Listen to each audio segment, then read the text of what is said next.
Здравствуйте! В эфире телеканала «Итоги дня», в студии Надежда Саханская. Коротко о главных событиях.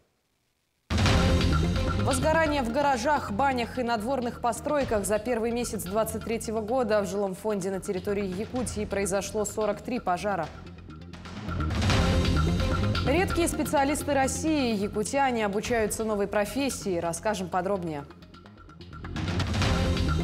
Неосведомленность населения – основная проблема недействительности документов. Министерство имущественных и земельных отношений объявило гектарную амнистию. Непростой, но продуктивный. Снабженцы «Алроса» подвели итоги 2022 года. Развитие сектора разработок и поддержка молодых исследователей. Сегодня в стране отмечается День российской науки.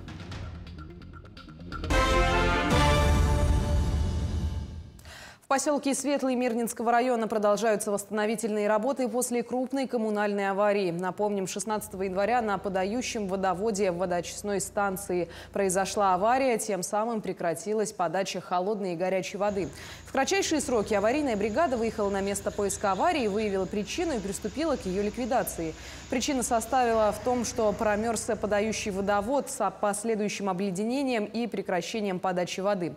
На момент аварии без водоснабжения остались 38 жилых домов, а это около 1140 квартир, а также 5 социальных объектов. На сегодня в восстановительных работах заняты 34 человека и 6 единиц техники.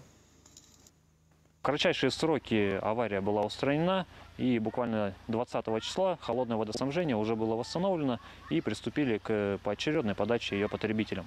На сегодняшний день горячее водоснабжение также практически восстановлено. Без ГВС у нас остается один многоквартирный жилой дом. Это 12 квартир с количеством потребителей буквально 4 семьи, 4 квартиры.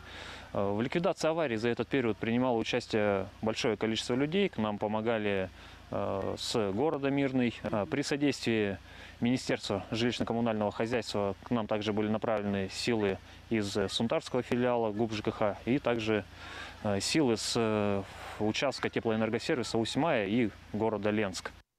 Тем временем за первый месяц 2023 года в жилом фонде на территории Якутии произошло 43 пожара. 38 из них – это возгорания в банях, гаражах и других надворных постройках.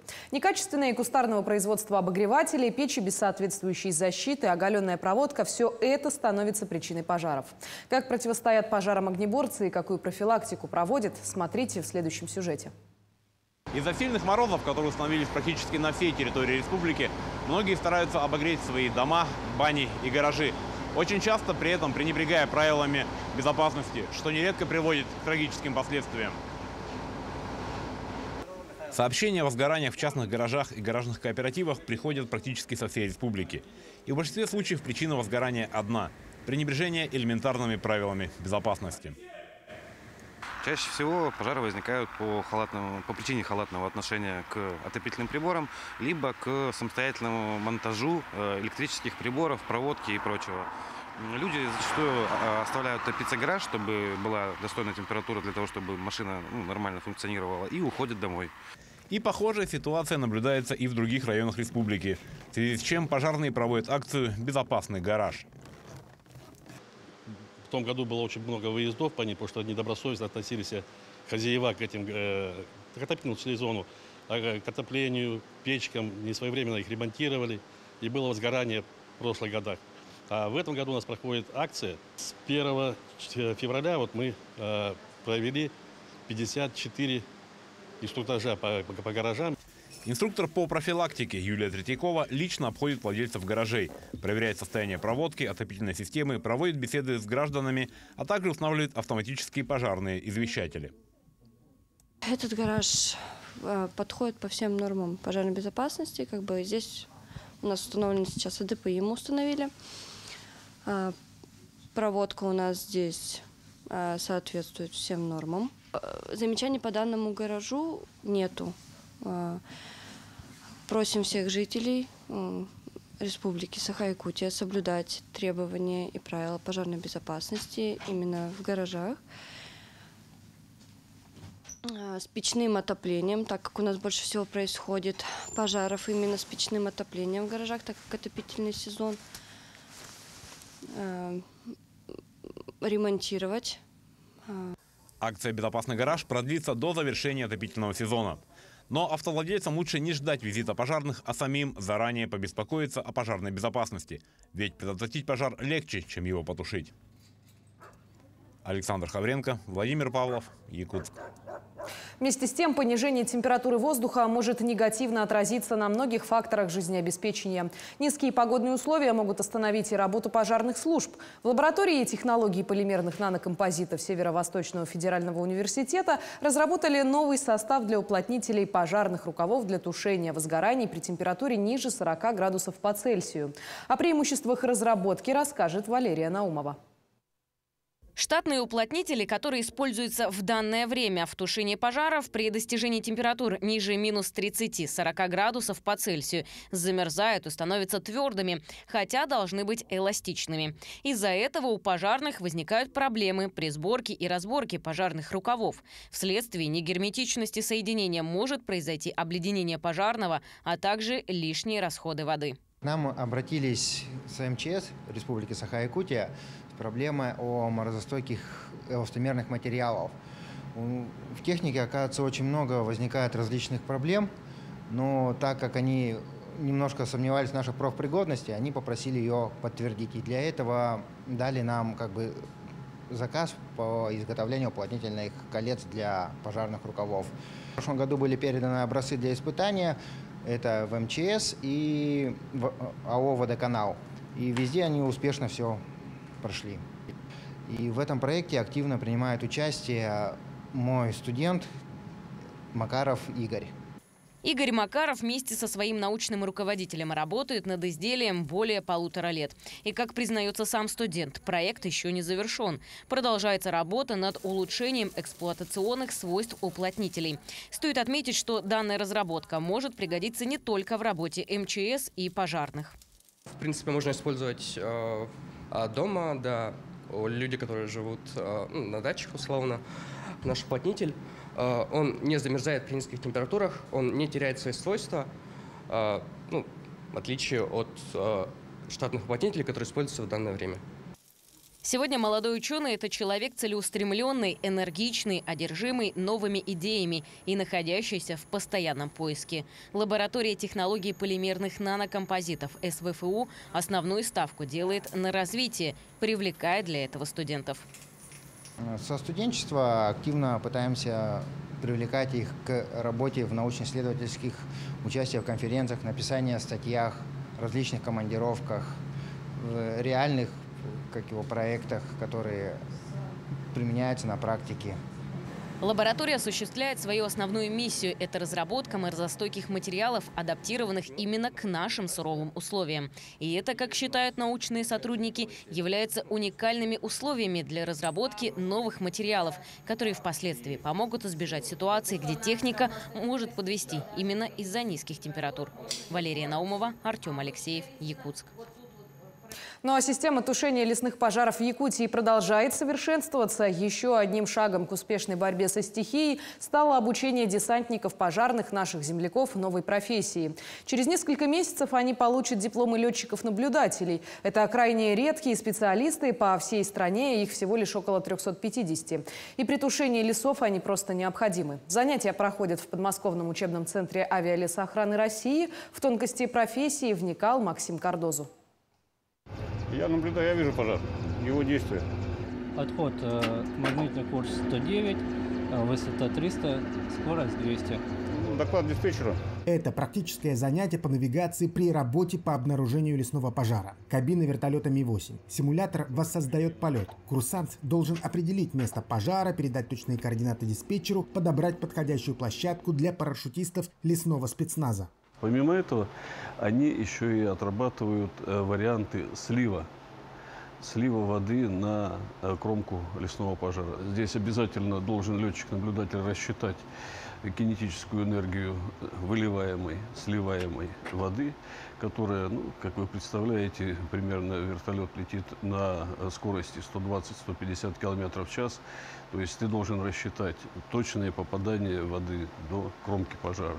Летчик-наблюдатель – редкая профессия. Таких специалистов по стране всего около 350. Кандидаты обязательно должны все знать о лесе, то есть иметь лесное образование, быть физически подготовленными и уметь работать в режиме многозадачности. Этот человек уникальный. Он, с одной стороны, является членом летного экипажа. Он знает, как вести себя в воздухе. Он высаживает группы десантников пожарных. Человек, который знает технику и тактику пожаров, он должен прогнозировать ситуацию развития пожара, потому что здесь речь идет и о безопасности людей. Цепляем страховку и медленно спускается.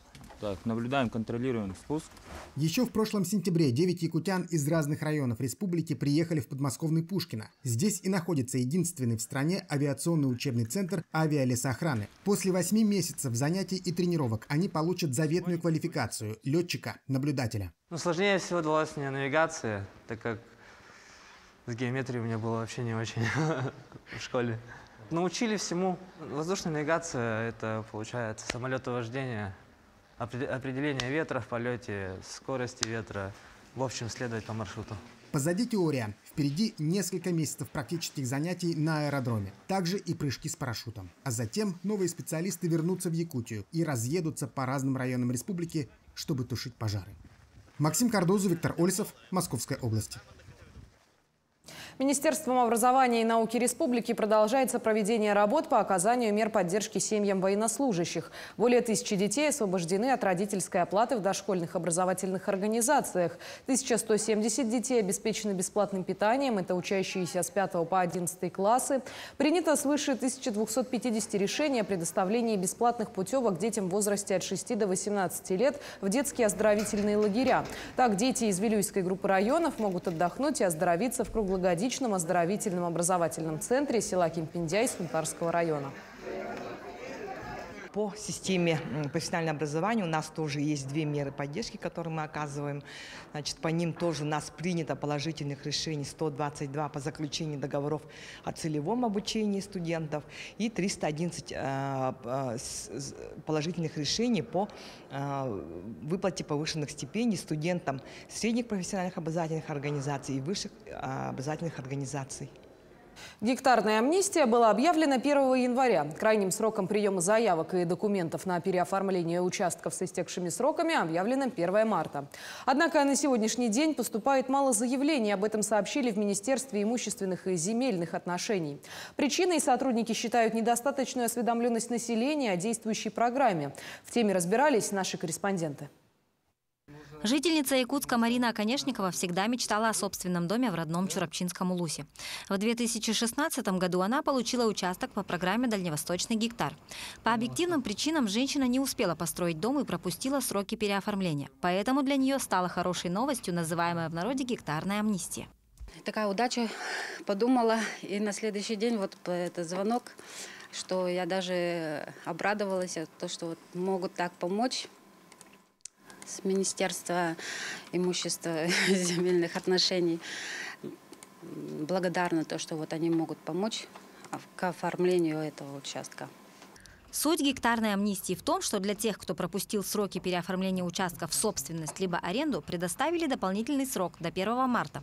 Воспользоваться этой программой можно либо самостоятельно, либо обратившись в уполномоченные органы. Заявление подается на сайте на дальневосток.рф. Это нужна утвержденная запись на госуслугах, и там вот на сайте на дальневосток.рф подается заявление. Либо можно подать заявление через МФЦ, а также через уполномоченные органы. Да? Уполномоченные органы у нас это органы местного самоуправления, это у нас входят администрации муниципальных районов, администрации муниципальных образований, поселений. Да? И если земельный участок получен на территории лесного фонда, то нужно обращаться в Министерство экологии. В министерстве также отметили, что активизировались и мошенники, которые обзванивают людей и предлагают им свои услуги по переоформлению за оплату в крупной денежной сумме. Предлагают им переоформить вот эти договоры безвозмездного срочного пользования за деньги. Там предлагают сумму от 250 до 300 тысяч. Соответственно, просьба граждан на это не поддаваться. Это можно сделать абсолютно бесплатно и легально в наших органах государственной и муниципальной власти. Количество просроченных договоров по всей республике удручает – почти 4000. Но пока люди не спешат обращаться. Основной причиной сотрудники министерства считают неосведомленность граждан о действующей программе и ее условиях. Мария Кардашевская, Семен Семенов, Якутск. Правительство республики отчиталось перед населением Алданского района о проделанной работе в прошлом году. Этот год был годом испытаний, которые мобилизовали силы и еще больше сплотили якутян, подчеркнул зампред правительства Кирилл Бычков. За встречей наблюдали мои коллеги.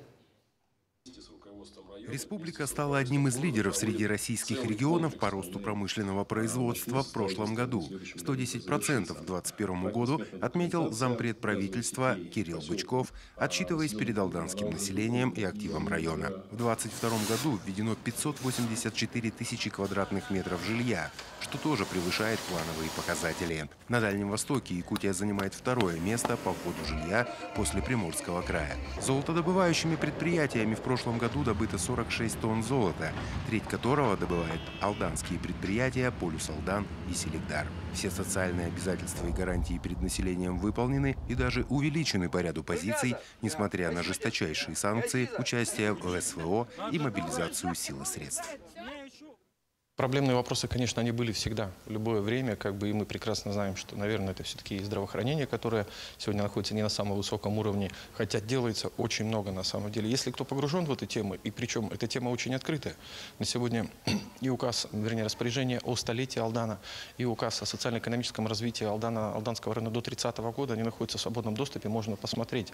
Отрадно отметить, что все-таки, несмотря на все сложности, глава республики, правительство республики нашли силы не сокращать какие-то мероприятия, проекты, программы, а наоборот искать пути их увеличения и большей реализации.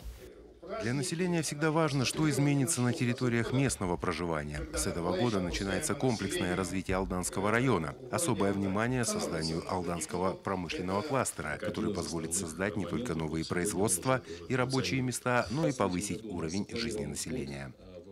На самом деле развитие промышленности, рекордные темпы показателей – это все здорово, но люди должны это чувствовать на себе.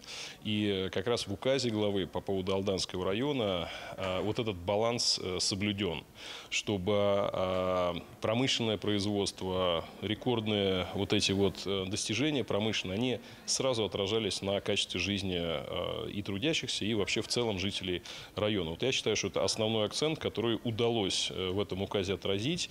И, конечно, глава следит, чтобы он неукоснительно соблюдался, и чтобы этот баланс он выражался в конкретные улучшения инфраструктурные, комфортная городская среда, условия жизни, оплаты труда и так далее. Но к тому же в этом году еще и год труда. В рамках указа главы республики о социально-экономическом развитии района до 30 года планируется построить 7 объектов образования, Нижнекуранахскую детскую школу искусств, здание Государственного концертного оркестра Якутии. Кроме того, в задачах привести в нормативное состояние улично-дорожную сеть и общественные пространства в населенных пунктах района. Руслан Павлов, Сергей Шипачев, Александр Лукин, Алдан. В Якутии продолжается реализация программы переселения граждан из аварийного жилья, признанного таковым до 1 января 2017 года. Напомню, что программа претворяется в жизнь в рамках национального проекта «Жилье и городская среда». О том, сколько уже сделано и что еще в планах, узнаем в следующем материале. Национальный проект «Жилье и городская среда» стартовал в 2019 году. За время его действия в Якутии переселено около 26 тысяч человек из аварийных домов общей площадью более 470 тысяч квадратных метров. Оператором программы переселения является компания «Фонд развития территорий». На сегодняшний день на территории 29 районов республики ведется строительство 103 многоквартирных домов. По информации ГКУ «Дирекция жилищного строительства Республики Саха-Якутия», в эти новостройки перейдут около 10 тысяч человек из аварийных зданий общей площадью порядка 135 тысяч квадратных метров. Объекты планируется ввести в эксплуатацию до конца 2023 года. Участники программы получат современные квартиры с чистовой отделкой, также будет выполнено благоустройство придомовых территорий. Кроме того, в этом году будет приобретено 223 квартиры на вторичном рынке, что позволит расселить порядка 12,5 тысяч квадратных метров жилищного фонда, непригодного для проживания. Также 736 собственников получат выкупную стоимость за изымаемое аварийное жилье общей площадью около 34 тысяч квадратных метров. Отметим, что в Республике Саха-Якутия запланировано расселить самый большой среди всех регионов страны объем аварийного жилья, признанного таковым до 1 января 2017 года. Это 1 миллион 16 сотых миллионов квадратных метров. Благодаря нацпроекту будут улучшены жилищные условия более 62 тысяч жителей региона.